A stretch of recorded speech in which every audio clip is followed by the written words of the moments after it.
Homeowners and buyers, now that the National Association of Realtors' new rules on compensation is in effect, how does that affect you if you are selling your home or purchasing one?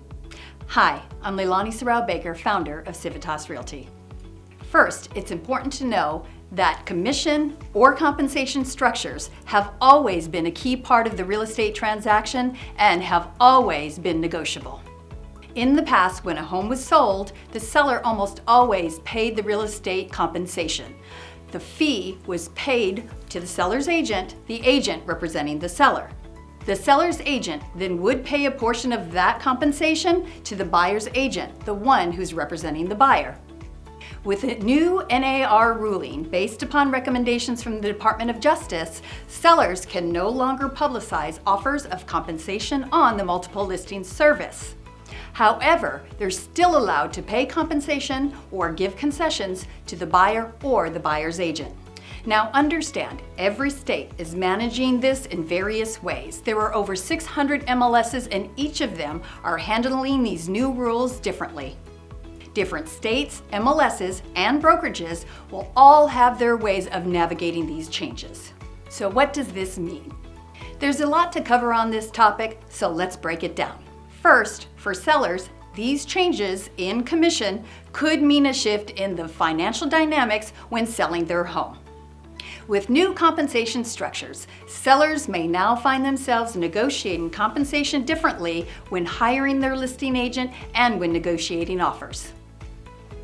Now more than ever, it's going to be important to hire the right agent that stands apart from the competition and offers the best value for their compensation. Sellers will need to focus on agents who can provide not just a good rate, but also exceptional service, negotiations, and marketing expertise to ensure their homes sell quickly with the most favorable terms for the seller.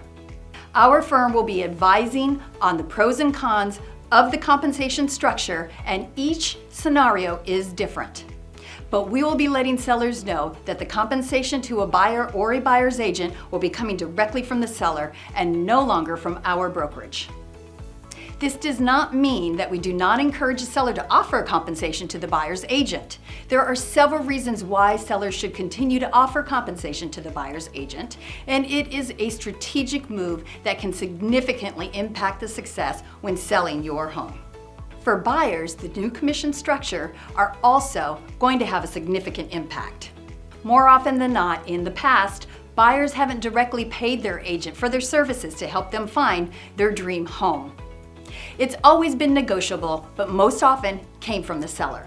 Now with this new ruling, buyers might need to factor in the cost to pay their agent a commission for their service. This in turn could affect their overall budget for purchasing a home.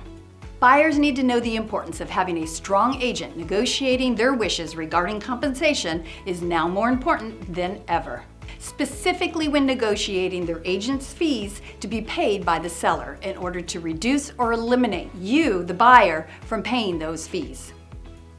With all these changes in compensation structure, it will be a new era of transparency and negotiation in the transaction between buyers, sellers, and agents.